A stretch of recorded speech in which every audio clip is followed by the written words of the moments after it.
We're totally live. We are live?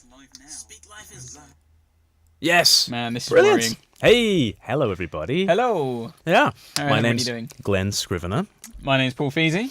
and we are from Speak Life. And every Tuesday we try to come to you live Yep. from our studios here in Eastbourne on the Sunshine Coast. Where it's hacking it down with rain It is. today. It's pretty abysmal.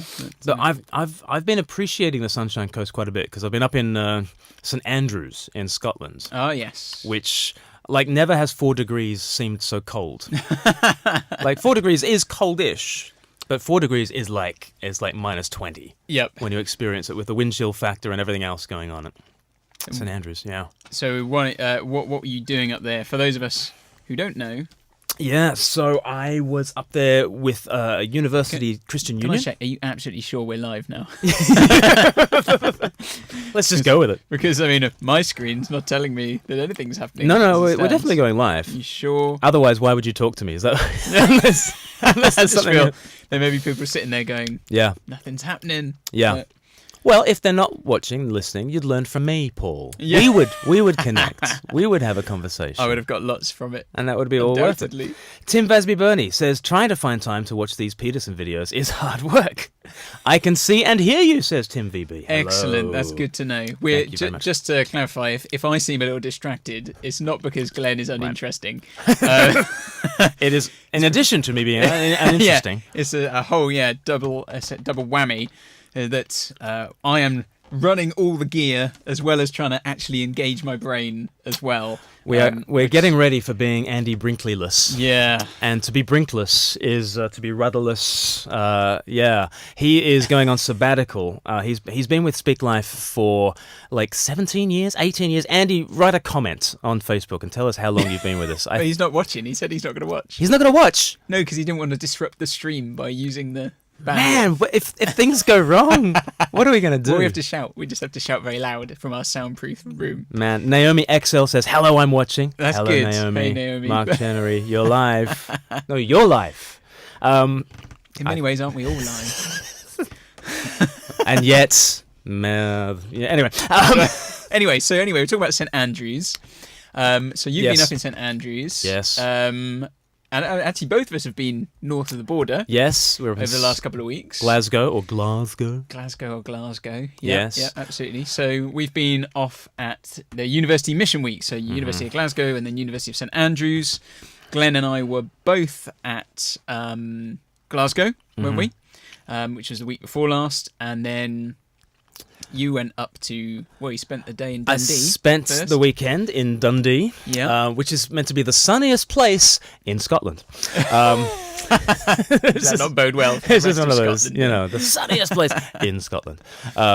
So I was there with some of the people from SOLAS. Yep. So Andy Bannister, for instance, the director of SOLAS, and Al Smith, and recording some interviews with them. And then I went to St Peter's, Dundee. And then from Monday to Friday last week, I was at St Andrews, helping the Christian Union there reach out to St Andrews University. And it was a great week of story. All the missions these days seem to be story. Although you've got one from, was that Reading? I'm trying to do it in my own in the video monitor, and I'm Which way? Left to right? Yeah. You know. Convinced. That was University of Reading. Yes. Convinced? Question mark. Yeah. When was that? 2015, maybe. Yeah, Something like 2015. that was that era. Maybe? Yeah. Or maybe around then. I And enjoyed that good to- outreach. That was great. It was a lot of fun, actually. There was a lot of good stuff there. Yeah, and we were so we were doing the story thing, which is kind of built around testimonies. And everyone's got a story. What's yours? And let me tell you a Christian story, and then let me tell you how Jesus kind of could be a part of your story. Trish Davies Scobell says, "Hi, Paul and Glenn, watching from my Trish. sick bed." Oh wow, Trish. Hello, Trish. Get well soon. Trish used to cut my hair. Is that right? Yeah. Mobile hairdresser. If you need a hairdresser in Crowborough, Okay. there you go. But not today. She's sick in bed. So here's what I want to get to, okay? If people were wondering why on earth they're watching. Now we're through the banter. Yeah, this is a banter-free zone. So, okay, the story thing is all about testimonies, and I want to say a word about testimonies, okay? Because love a good testimony, says Lucy Adderby, and so do I, Lucy, so do I. But here's the thing. Is a testimony an answer to the question, can you narrate a spiritual journey from darkness to light? Or is a testimony an answer to the question, how has Jesus helped you in your life? How has Jesus changed your life? And I would just urge people to think of it as the latter more than the former. I think we fall into this problem that testimonies are, I need to be able to tell a story in which I was groping around in the darkness and then I somehow discovered the light, and now ever since it's been sunshine and rainbows and puppies and glorious. Whereas, I think there's a number of problems with that. Number one, it makes me the hero of the story. Mm-hmm. Number two, it's a bit of a problem if you've grown up in a Christian home. And what people from a Christian home tend to then do is to sort of kind of almost fabricate, but they don't really, but they kind of, you tell a story in which, I guess I was going through real moments of doubt and, I didn't know whether to trust the New Testament documents at all. And then aged 5, I was convinced that Jesus rose from the dead by, I think some of the, first century documentary evidence is really quite strong. And then I backslid when I was 8 and, came back to the Lord when I was 9. And kind of the problem that people have when they say, I'm from a Christian home, therefore I don't have a very good testimony, I think it comes from, we kind of think that the whole point is for me to narrate a journey in which I was in darkness and then I found the light and now it's all roses. Whereas if you're telling a testimony in which you're answering the question, how has Jesus helped you in your life? The non-Christian who's listening in doesn't really care or mind that you grew up in a Christian home, but they really do want to hear how Jesus has helped you with anxiety and depression. Yeah. Or if you're a perfectionist and you've really been struggling with perfectionism, they really do want to hear how Jesus has made a difference. And I just wonder if we get hung up on the process of how I came to an assured faith in Jesus, less than what we should focus on, which is Jesus himself coming into our lives. Does that make sense? And I guess like a lot of people, particularly those who've grown up in Christian homes, they do struggle to pinpoint, a moment, don't they? Right. So they would say, so occasionally when we've done testimony stuff, people have said, think about what you were like before. Right. And then maybe it's the point where you were just becoming or, something happened. And then what was it like after? Right. To get those kind of 3 elements. Yes. And I remember people just saying, I don't really have a before, though. Right. For them, it was kind of always there. And of course, that's not saying that, you don't need to be converted. Or, no. It's not like they were saying, they were born a Christian and that's what it was. But I mean, even myself growing up in a Christian home, right. When people say, like, when did you become a Christian? I say, well, I became a Christian when I was about 16 or 17. But I still think, I know before that, I can't remember a time when I didn't believe in God. Right. And I didn't. Yeah. I didn't grasp stuff. I knew the stories. I'd been to Sunday school and all that jazz. Yeah. But it wasn't kind of like real for me, Yeah. It's that whole thing, isn't it? Your parents' faith, inherited faith. Yeah. But I think the temptation is there when you're telling the story to make it seem worse than it was. Not because I think, like you say, you're not trying to deliberately fabricate a dark past, the Lord rescued me from my heroin addiction, and that kind of stuff to make it more dramatic. But I think just when you become a Christian, you become more convicted of sinfulness, don't you? And you probably look back and see stuff in a different light. Yeah. And so actually, it's not that you're lying about it, it's just your view has been changed. Yeah. It's like the opposite of a rose-tinted spectacle, isn't it? You do, and it must have been really, really dark back then, and that's, and I wonder how many testimonies throw their youth leaders under the bus as well, because they sort of say, well, I grew up in church, but I never heard the gospel, and I was, completely lost in darkness, and your youth leaders listening in saying, no, I preached the gospel to you every single Friday, throughout your growing up, and that's the case, isn't it? Even just that's a bit of an aside, I suppose, with adults. People sit in church for years and years, don't they? And they will then, maybe there's a moment where they go, and it all clicks. Yeah. But it's not that they'd never heard it before. It's just something finally goes in. Ultimately, is the Spirit opens their eyes, isn't it? So but I think you're right. And actually, in terms of witnessing, like what's testimony for? I mean, something that kind of changed my view of what is kind of evangelism was when a guy used the passage where Jesus heals the demoniac. Okay. Demoniac. Okay. Yeah. You know, we're not big on pronunciation here. We've learned that before. Demon. I believe. And he basically just says, "Go and tell what the Lord has done for you." That's what Yes. he says to him. You know, and it's Yes. not.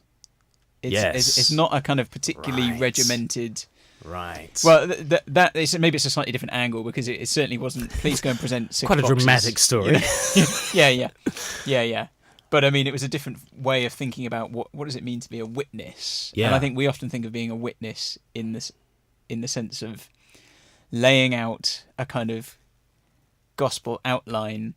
And maybe we Right. do that. Maybe that's why we do our testimonies like that. We feel like we need to show boxes 1 and 2 of two ways to live, or whatever it is. Yes. And then we show how we suddenly got into. And then I understood penal substitutionary atonement, box 4 people, and Everything clicked. everything clicked. I never really understood the resurrection, but box 5 doesn't explain the resurrection. So, anyway, Other just thought I'd slip that in. other gospel outlines are available. All right, yeah.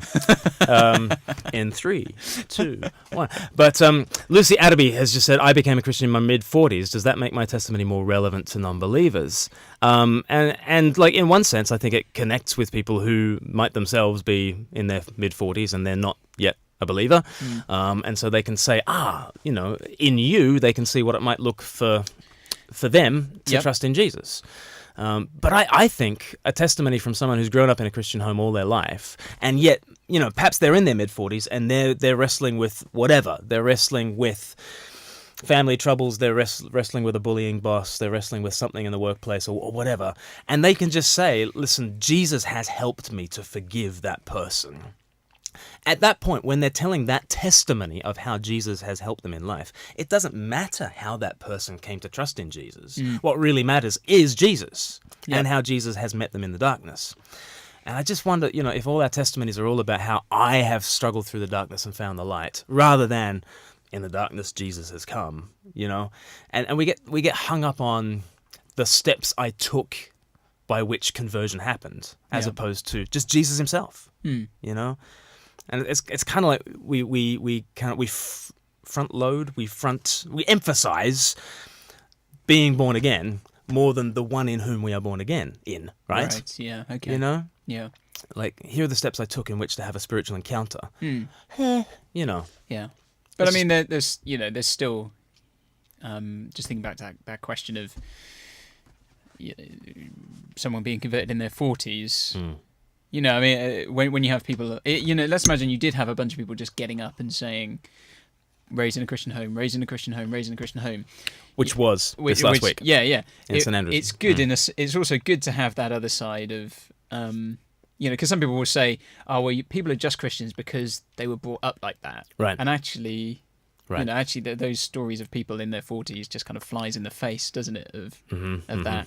And so, you know, there's still value in it. But I think you're right, you know, still on the front that it's not about, here was my program that got me there and, Right. you know, these were the steps. Yeah. It's like, sometimes I imagine it like after Lazarus has risen from the dead and they've turned the wake into this homecoming party, and it's a very different funeral now because, you know, the guy they're celebrating is now alive and he's the toast of the town and everyone's asking him his story, right? And like, but if he started telling his story as, well, here's how you rise from the dead. First of all, you make sure you're really, really open to the word of Christ, and you're like everyone would laugh at I him. was raised in a devout Jewish family.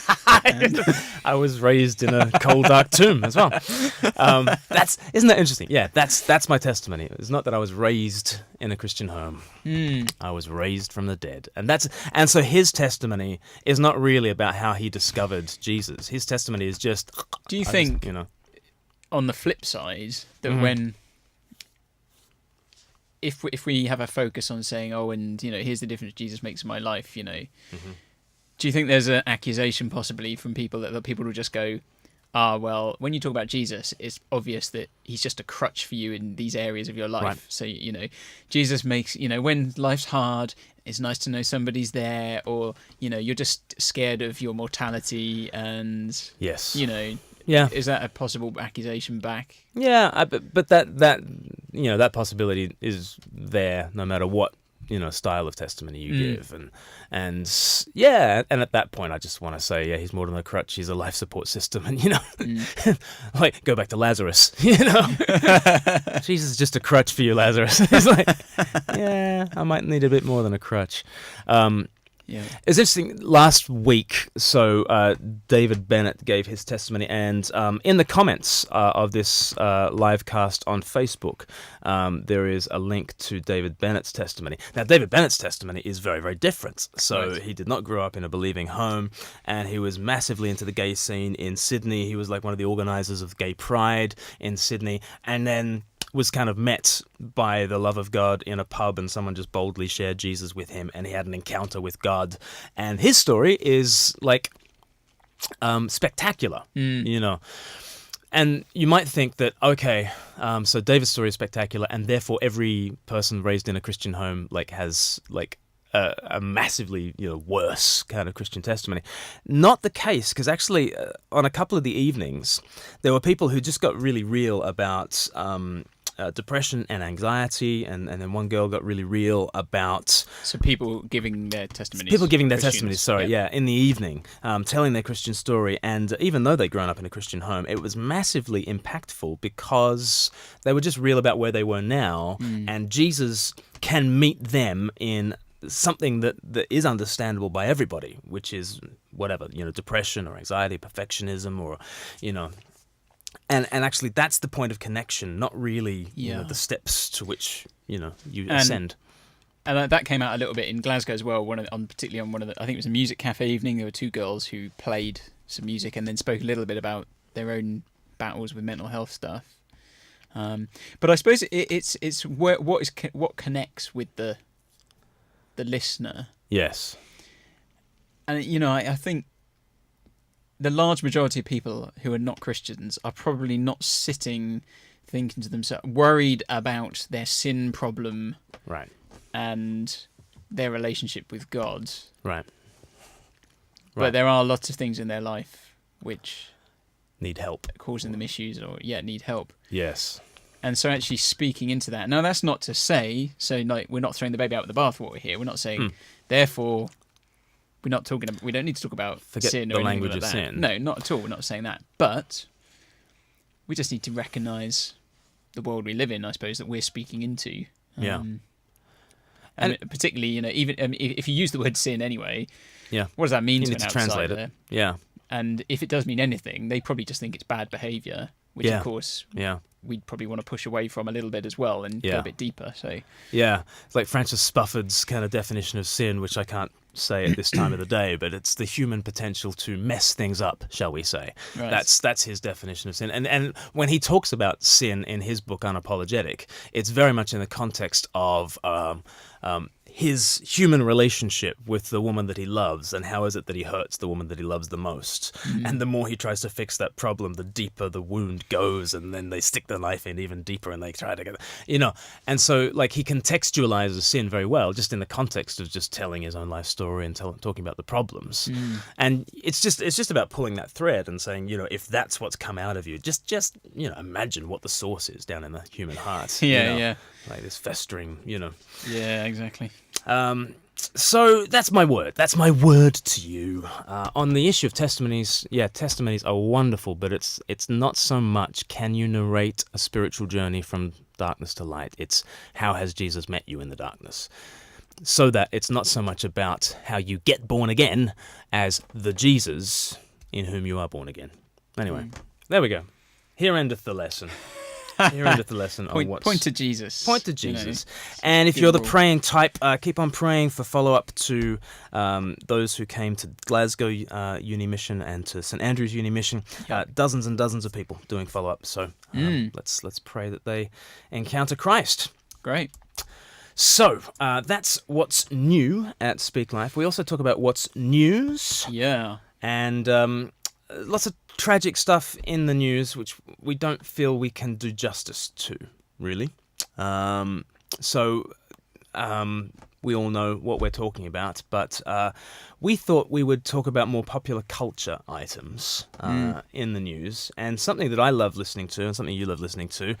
Yep. Radio 2, there comes a point in every person's life when I think I was about 15. when Radio 1 is just noise. Well, occasionally on Radio 2 you used to get a bit of Led Zeppelin, so I was like, okay, this is clearly, and Terry Wogan. This so, is as a 15-year-old boy, what more do you want? You know, like.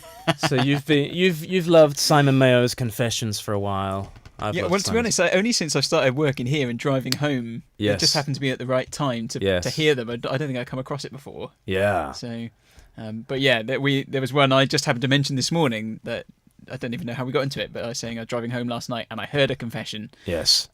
Explain to us what Simon Mayo's Confessions are. So Simon Mayo's Confessions, for those of you not familiar with it, or maybe you're not from the UK and don't get Radio 2, basically kind of late afternoon drive time when people are driving home. People have emailed in the radio show, and it's with their confessions, and basically they confess to something, could be recent or in the dark past, you know, and then the team, there's three people kind of there, presenters, decide whether the person is deserving of forgiveness or not. Yes. Note that language. Deserving of forgiveness. Absolutely. Yes. And so I heard one yesterday and it made me kind of chuckle a bit.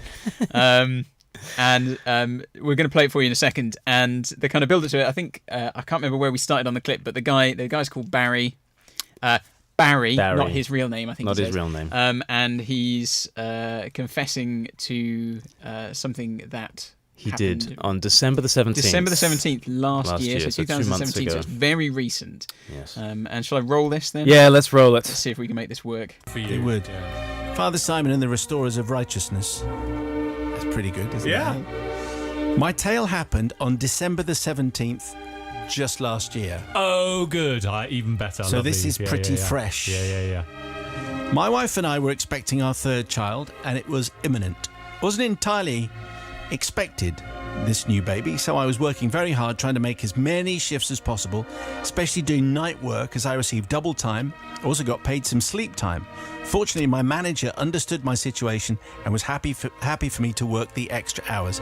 Needed the cash, do more work, that's the way it was. On the night in question, I was working on a site a couple of hours away from home and had started a job working on something which couldn't be abandoned, otherwise some people in an unnamed town would be missing an important utility in the morning. That's as specific as Barry gets. I'm sure you understand that I was involved in vital work. Mm-hmm. Certainly my wife did, so all was well.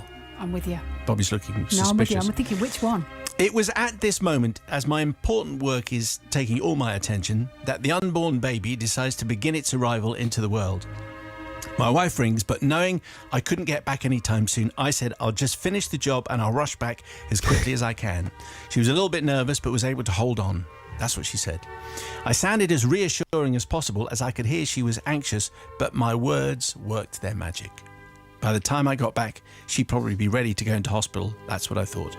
I went back to my work. I tried to work as fast as I could. I got back home at 3:15 a.m., slightly later than planned. My wife was obviously mightily relieved, let me tell you. We then set off to hospital, and a couple of hours later, we had our little girl. Everything went to plan. But now, I should tell you the terrible truth about the situation. I'd love to do a poll at this point as to what do you think Barry was doing. I wasn't really working that night. I was actually at a midnight showing of the latest Star Wars film. No. That's why I mentioned December the 17th. December the 17th will have had a few... She should have known. What's December the 17th? December 17th. Inconsiderate. I'm a bit of a super fan, you see. As you know, Father Simon, this was the much-anticipated Star Wars Episode 8, The Last Jedi, the unmissable next instalment with Rey and Luke and Leia and Kylo Ren. Some things just can't wait. My wife rang about 5 minutes before I went into the cinema. I had my tickets and suitable cinema snacks in tow. I thought I'd have time to watch the film and get back. The cinema is only 10 minutes away from my house. 10 minutes.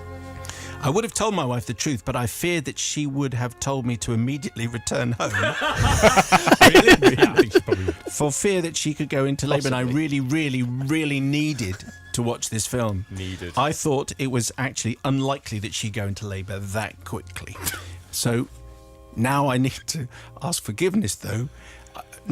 Here's the clincher. Right? I'm not asking for forgiveness from my wife or my child, as all ended well. And I was there for the birth, and I was being a supportive dad at the time. Nor do I ask forgiveness from my mum, who in my absence had to become emergency babysitter and support my wife as I was, in quotes, travelling home from work. I do ask for forgiveness from the cinema and the people sat around me for not obeying the correct cinema etiquette and turning my phone off. I must have ruined their enjoyment of the much anticipated film by constantly looking at my phone for regular updates from both my wife and my mum, and of course I had to send one or two back every now and again just to update them as to how my work was progressing. This is not good. Inexcusable. I hope to get your forgiveness. That's what he wants forgiveness So for. that's it. That's his Yeah. deep, dark secret. Yeah. It tickled me. I was listening in the car and I was just thinking, okay, this is whatever. And then the confession. Yeah. I wasn't actually wasn't at working. work. What was he doing? Who was he with? Exactly. Then my mind was like, Who was he this with? is getting a bit dark. Yeah. And then, of course, I was with George Lucas. no, George Lucas is not involved anymore. Glenn. Isn't he not? No, it's all Okay. Disney now. Okay. Get Yep. with the program. JJ Abrams? Rian Johnson was the Right. director of this one. Okay. Good But knowledge. Now we know. Yeah. Nerd alert. Yeah. So, Wow. so that was his confession. I didn't tell her because I feared that she would ask me to come might home. ask me to come home. He knows women, doesn't he? That man. Like, he just had a spidey sense tingling Oh, my moment. I goodness just me. wondered whether my pregnant woman in labour might want me at her side. There was that fear. So of course I didn't tell her the truth. Oh, and the fact I love the way he threw in near the end that his mum also had gone to sit round there, Yeah. up until like 3:15 in the morning. Yeah. Yeah. She's fine. So what I love about Simon May's confessions is they do tap into this need that we do feel, that we need to confess our darkest crimes to someone. Yeah. And not just bottle it up inside, and not just pray it, but actually articulate it Yeah. to somebody else. Better out than in. Father, Better Son, out and the than in. restorers of And we want righteousness. this whole, It's pretty good. and it's that sense of looking bad in the presence of love. I think that's what we all have this craving for, looking bad in the presence of love. But unfortunately, I don't think Confessions is quite that. Right. Do you not? I think it is interesting. It begins with, Father Simon and, people. They say the righteous. Oh yeah, and I can't remember what he referred to them as. the righteous judges or something. Something along those lines, wasn't it? But if you know the program at all, then you know that what then happens is they vote on whether the person deserves to be forgiven. Yeah. Which is just an interesting conception of forgiveness, don't you think? Absolutely. Yeah. Because I just think what they're really doing is they're figuring out whether they can excuse someone's sin or not, and then they have a conversation about whether there are mitigating circumstances and all that sort of stuff. And if there are mitigating circumstances, then they decide to forgive him. But of course, that's not forgiveness. Like, if there are mitigating circumstances, you're not forgiven, because you didn't sin. Because You actually didn't sin. You're justified in some way in what you did. You were perhaps. self-justified. You Yeah. have justification in yourself. You don't need anyone else's justification. You don't need forgiveness. No. So it's exactly the other way around. So, like, they vote on basically whether they like the person and whether they think there are mitigating circumstances, and then they call that forgiveness because they've earned forgiveness. Actually, it's the exact other way around. Yeah. If it's inexcusable, then it must be forgiven. Right? Yeah. If it's inexcusable, I think the real thing at the root of all of this, though, is was Barry in the right? No. Barry. Were there mitigating circumstances? Really? It was. Now once his baby's born, I mean, he's not going to be able to get to the cinema, so it was his last chance. That kid's going to be around. But wasn't it interesting that the thing that he wanted forgiveness for was actually breaking the rules of etiquette? So if you listen to Mayo and Kermode's film review, they've got the 10 Commandments, and number 1 is you can't text, or don't eat do or anything like that. don't rustle your bag or anything. Yeah. Yeah. And that's what I think they convicted him on, actually. Yeah. Yeah. Although didn't one of them let him off? I can't remember. Did they? Okay. But actually, breaking the rules of cinema, that is unforgivable.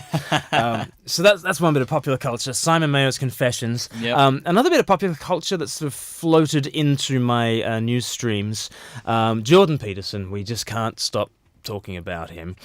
But what was interesting is before I read Jordan Peterson's new book, which is 12 Rules for Life, An Antidote to Chaos, I'd actually read Russell Brand's self-help book called Recovery. Yeah.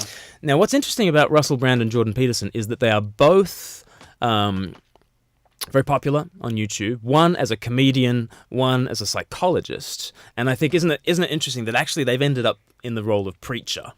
Yeah. I think, today's society, they don't listen to actual preachers, but they do listen to stand-up comedians and psychologists, and that's where we get preaching from. And actually, people just lap this stuff up, Yeah, and is it me or this kind of we all of a sudden we seem to have not talked about issues like this. When I say we, society, Yeah.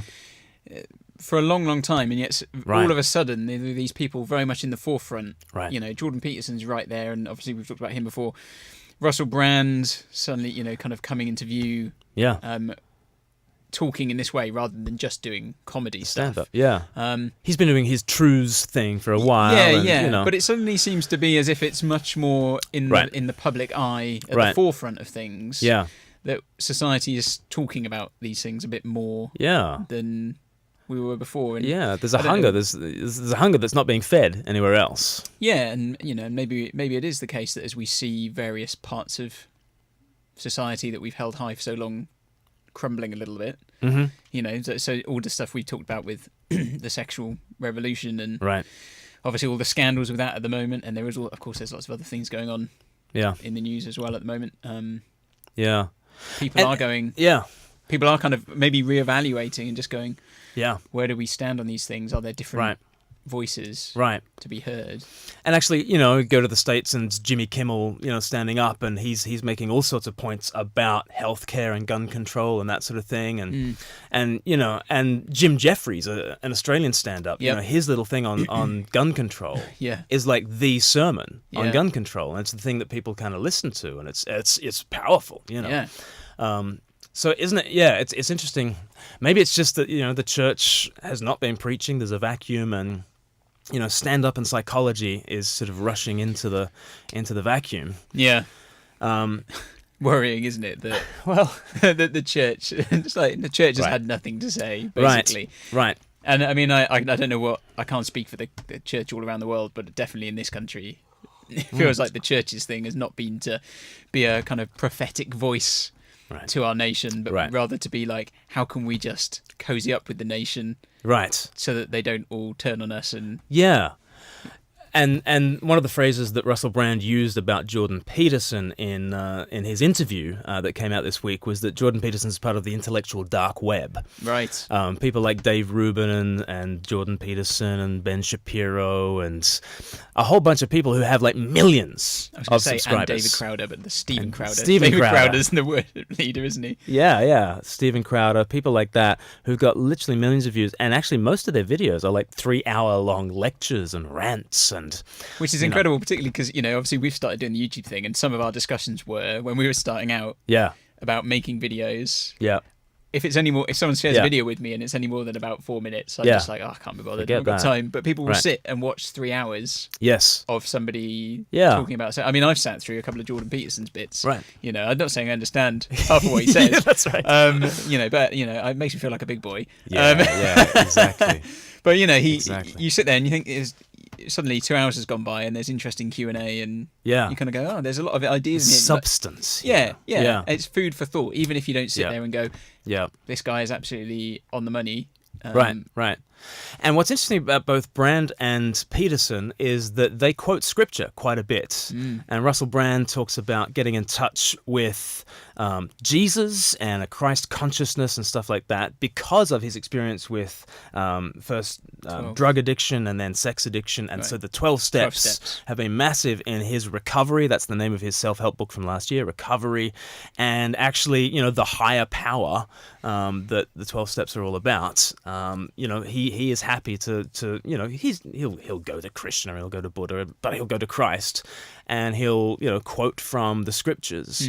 So Russell Brand is there quoting from the scriptures, talking about a higher power, saying that we need something transcendent beyond the material. Jordan Peterson, from the psychological point of view, he's a sort of a Jungian and a Gnostic and a Darwinian more than anything else. But again, he's saying we need something more than material explanations, and he's quoting scripture.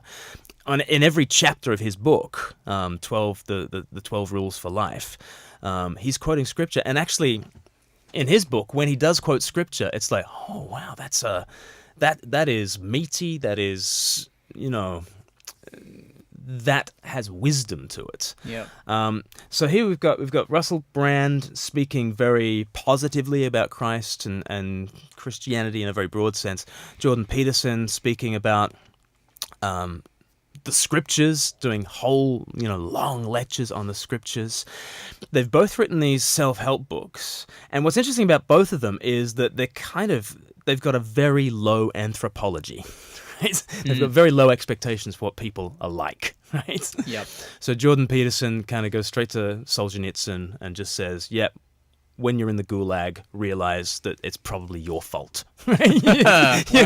And you think that if you were living in Nazi Germany, you would have stood up to the Nazis. No, probably not. Yeah. No, probably that same darkness that's in your heart, yeah, you would have been a camp guard. You would have been. It's like a really low anthropology. Pull any punches on that front. And then Russell Brand talking about we are universally addicted, and this is our problem, and it's not just the crack addicts, it's everybody. So they've both got this very low anthropology, which is interesting for a self-help book, because like a self-help book is like, you can do it, come on, So there's all sorts of similarities, I think, between Russell Brand and Jordan Peterson. But I've clipped out a kind of an edited highlights of about 4 minutes from this clip, and just see if you can pick up on any differences between Brand and Peterson, and let's discuss what those differences might be. We are thrown challenges, and that in some sense those are best construed as tests of our ethical ability. When you're trying to lead people forward out of the darkness, let's say, you get them to stop avoiding confronting the terrible things that are in front of them. You say, turn around and look at them even more than you've been looking at them. It's very paradoxical advice, but of all the things that have been proven to aid people's recovery and movement towards mental health, that's like at the top of the list. Voluntary confrontation with what you are afraid of. And there's letters on Christ's cross, INRI, Jesus Christ, what is King that? of the It means Jesus Christ, King of the Jews, and it was put there by the Romans. But there's an occult interpretation in Latin, which I can't reproduce. But it means through fire all things are renewed. And one of the deepest ideas of Christianity is that you should burn everything off that's part of you that isn't part of that thing that can die and be reborn. Like there's all sorts of baggage that people say that there's baggage that you're carrying. Everyone knows that. It's dead wood. It's like that has to burn off. And that's way more of you than you think. Jordan, it's way more than you think. Whilst you still haven't said whether or not you believe in God, and I won't keep going on about it because I'm not one of them type of people. It seems to me. Good to know that. Yeah. So it seems to me that you revere truth, and it seems to me that you are interested in the truth in scripture and mythology. When, it's interesting to me that you've written sort of an accessible sort of self-help type book that's, clean your room, stand up straight, stick your shoulders back, stuff that, I would not query. The only thing that I feel like I would like to ask you about, because I don't know if I even have a constituency, but the people I find myself talking a lot to Muslim people, young women, self-harming, eating disorders, these kind of, you're a clinical psychologist, so I imagine you have more access to that kind of information and those kind of experiences than I do. I have this sort of strong feeling that I am supposed to make myself available for the vulnerable, for the powerless and for the voiceless. So that's a fine idea. This is the one. The question is, how do you do it? How do we do it? It's hard to do it. Huge bloody question. Sometimes they don't want me interfering in their lives. There is that. Majority of the time. Right. There certainly is that. Well, there's a maxim that's often applied by people who work in old age homes, which is never do anything for the residents that they can do themselves. I know you're saying all this thing about sort of one of the essential themes, ideas about the Christ myth being, sort of burn away all that cannot be reborn.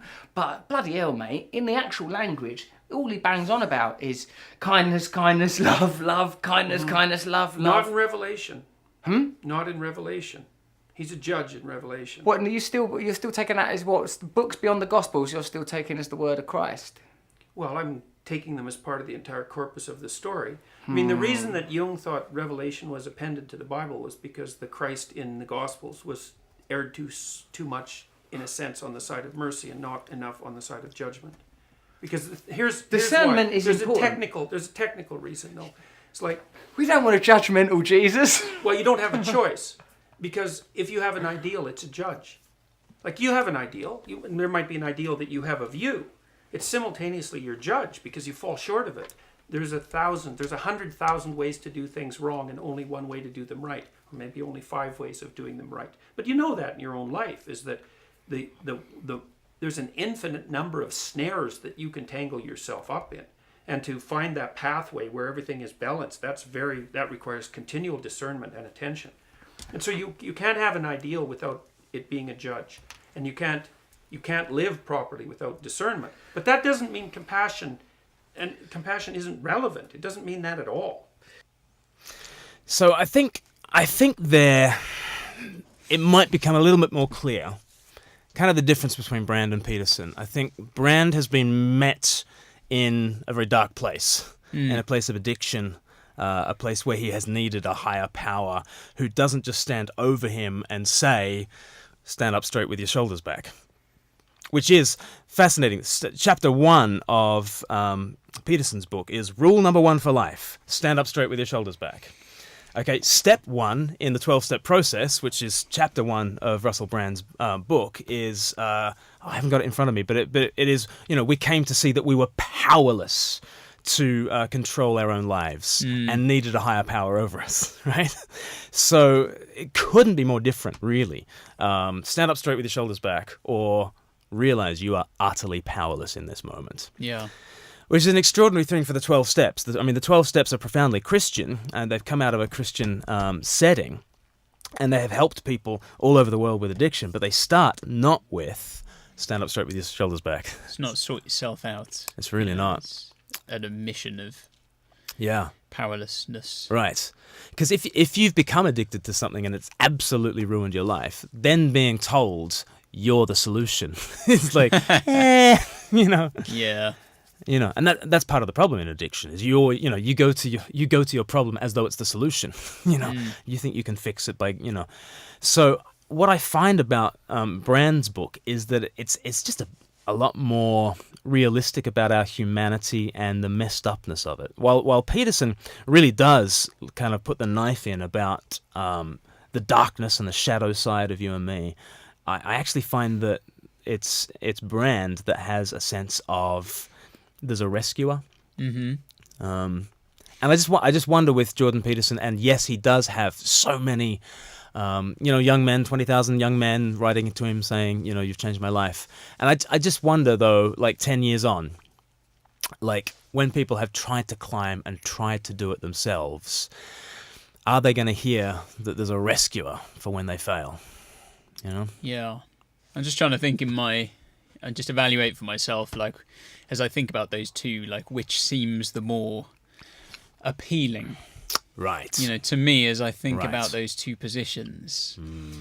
And I think, like, just a kind of very gut level, what seems appealing is the Peterson stuff. Right. It is the sort yourself out, pick yourself up and make something of yourself and, stand up straight, shoulders back. Right.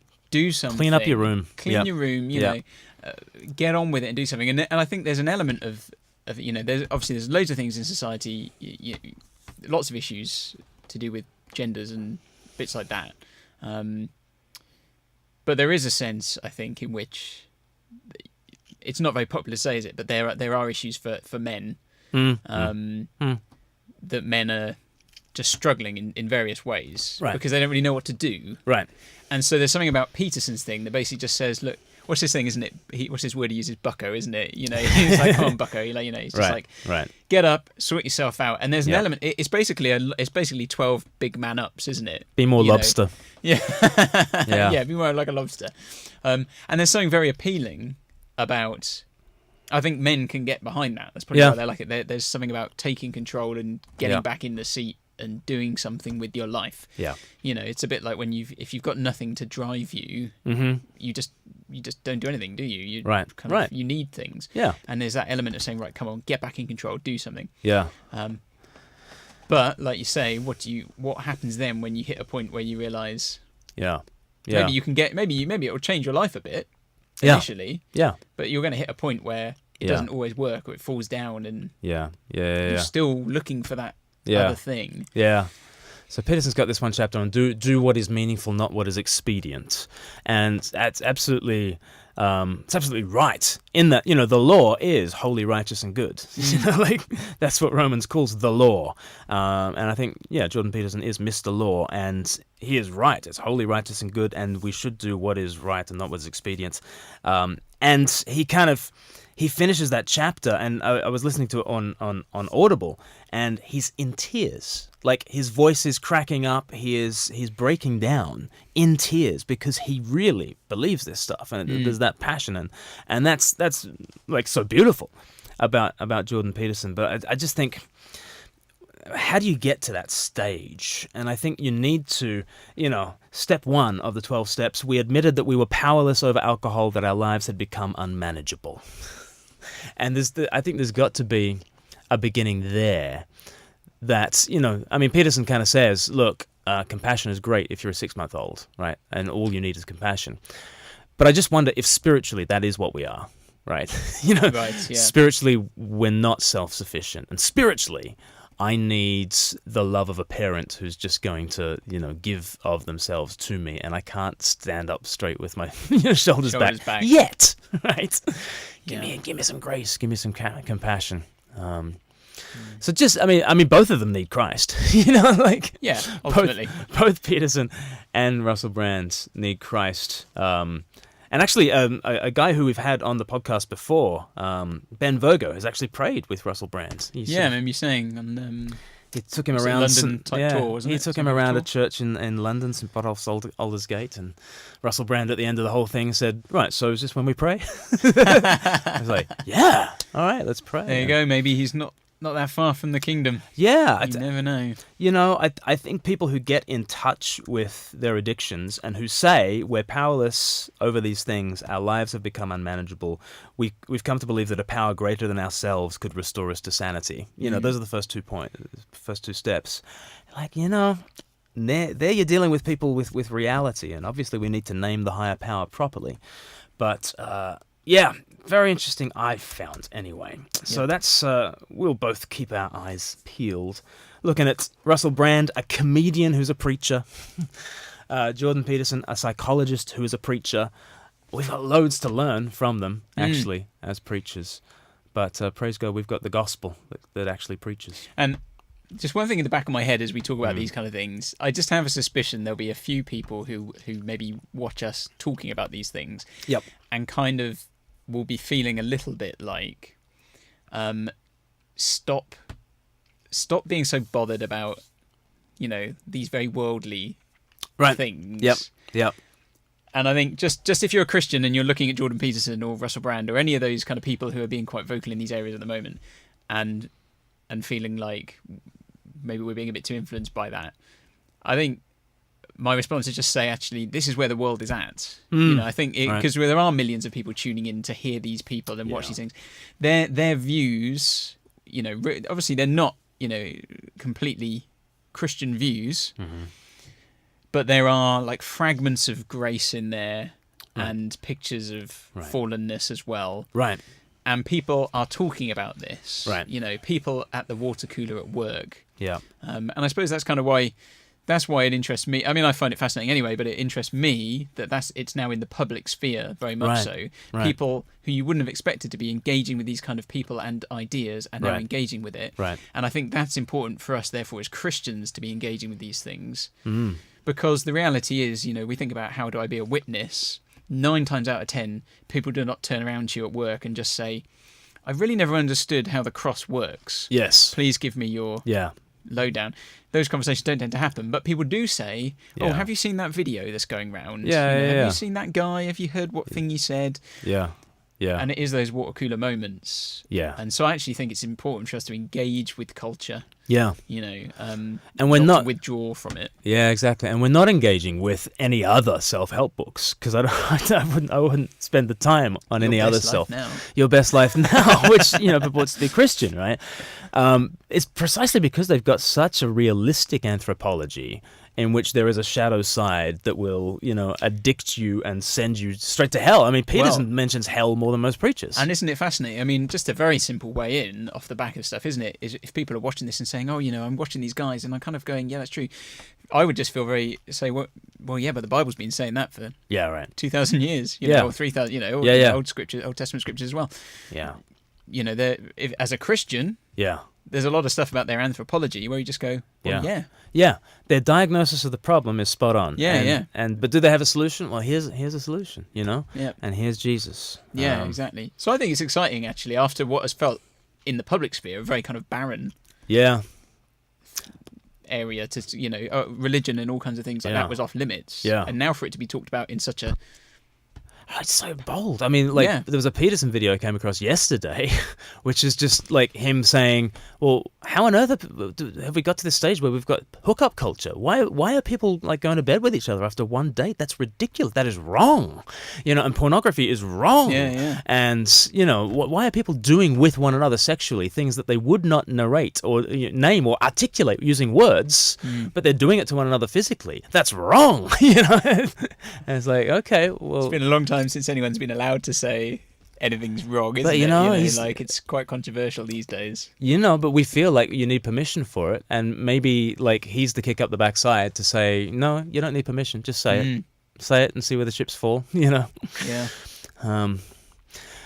I mean, but that's not the center of our message. The center of our message is Jesus. But still, there's plenty of things we feel we're not allowed to say, and the intellectual dark web, whoever those guys are, they're saying it. They're saying it and getting a following, and it's a kick up the backside for Christians. Yeah, absolutely. Yeah. So, that's what's news. Let's think about our thorny question. Our thorny question that was released last night. Last night, yeah, fresh off the press. Yeah. And it was answering the question, can we trust God? Mm-hmm. And if you're an eagle-eyed viewer, you can spot the deliberate mistake that Paul made in his typography. Let's see if you can spot the mistake. On YouTube, Hannah has asked the question, how do we know we can really trust God? Last week we addressed the question, is God real? But now we ask the question, okay, maybe God exists, but can I entrust myself to him? Like in the famous trust exercise. Go. Can we fall into the embrace of a God who will catch us? Well, that depends. What kind of God are we talking about? There are all sorts of higher powers you could think rule the world. Maybe you think laws of nature are the highest authority.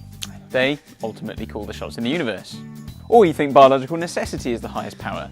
Our need to survive and reproduce is the ultimate imperative. Or you think there's a God. But alright, which God? Maybe he's a Thor figure, distant, powerful, but uninvolved.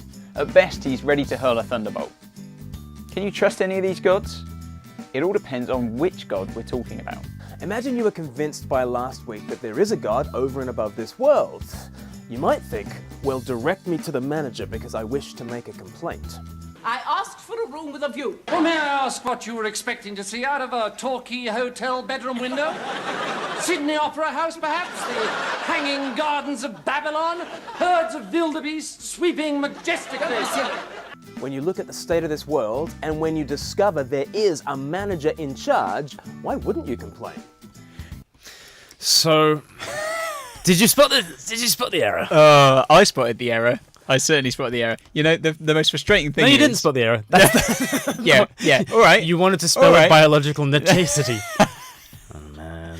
The annoying thing is, the most annoying thing about that spelling mistake... Trish has said, "Oh, Paul." Yeah, right. I'm not taking the fall for this, right? Yeah. That was draft number 3 of Yeah. that video, and Yeah. we all saw it. We Yeah. all watched it. We all commented on it. But I tell you what, though, I must have watched that thing Yeah. 50 times Yes. and didn't notice that. But the first time I watched that, after it had Yeah. been published, Isn't 10 that- minutes after it had gone live, isn't that I looked at interesting? it and just went straight away, oh no.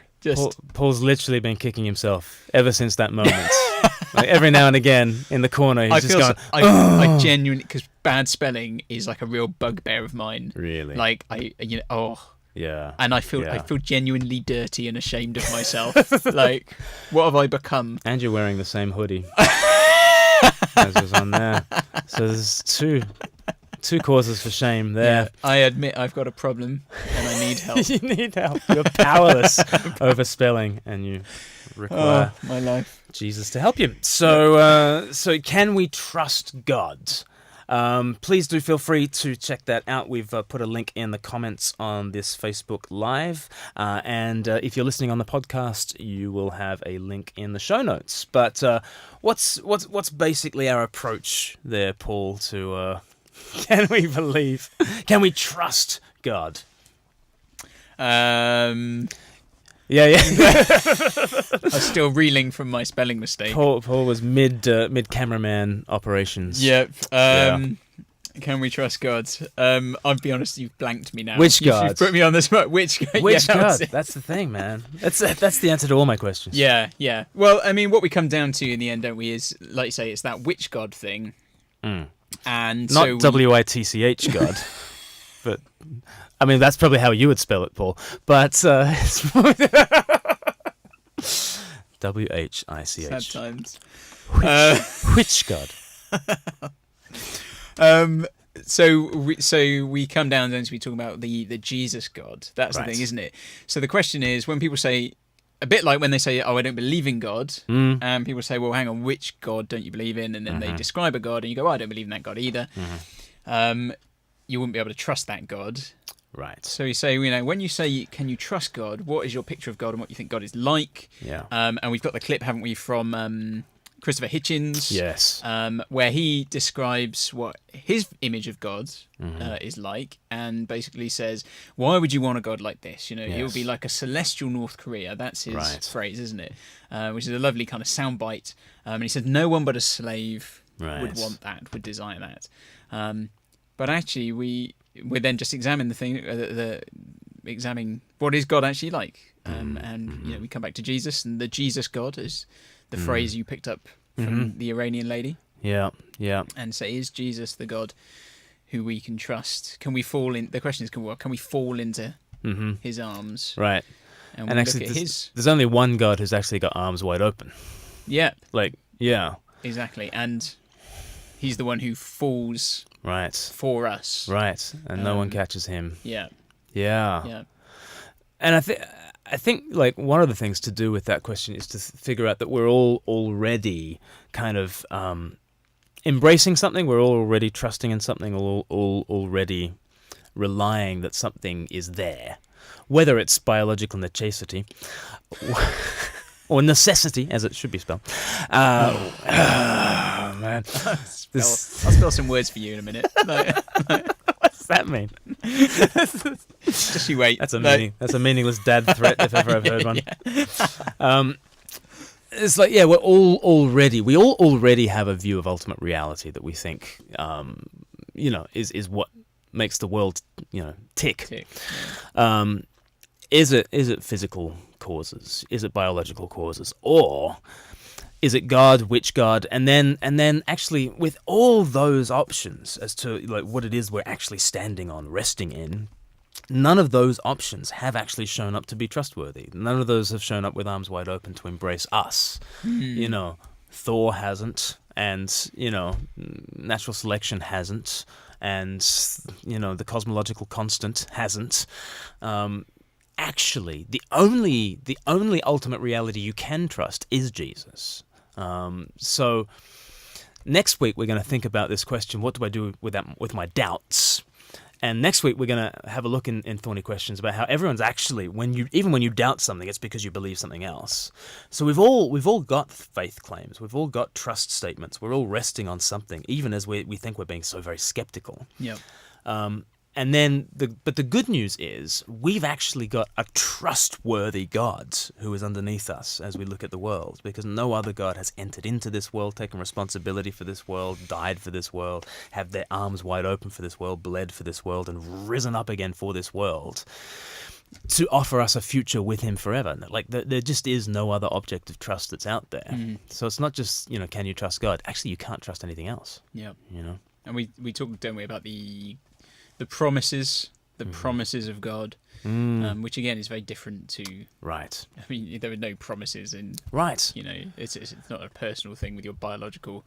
Right. Necessity. Yeah, necessity. Yeah, you can say it. Man. Or the laws of nature. Yes. But we talk about, I think the image of the father and the child, and what do we say to our children? I promise. Right. We will do this, I promise. Right. And actually we can rely on those promises. Yeah. But you got to put yourself in the way of those promises, and that's what church is about, and the Bible and Lord's Supper, and it's all to tell us again and again that God's arms are open to us. Yeah. Brilliant. Well, you know what? It's 2:00. Back to work, people. Back to work. You've had your slobbed lunch around. Break. You've had your lunch. Yep. I'm going to go work on my spelling. We'll test you next week. Brilliant. If you picked up on the spelling mistake without us saying, you will receive the Speak Life checkbook and pen. That is the prize. A carriage clock, perhaps. Or the speedboat. Yes. That's the winner's prize, isn't it? Yeah. Awesome. Well, next week, as I say, we're going to be discussing the video, what do we do with our doubts, and we'll be discussing what's new and what's news. Yeah. But, do subscribe to us on Facebook if you're not already subscribed. Do hit a like there. Share the video. It should be available to share very, very shortly. It'll go up on YouTube, so hopefully you'll subscribe to us there. Speak Life UK. And maybe you're getting this via the podcast. If not, you can get this on the podcast, and where all good podcasts can be gotten. Yeah. So I think that's us. I think that is us. Are we done? Thanks for joining us, and we will see you again next week. Ciao for now. Thanks very much. Bye. Bye.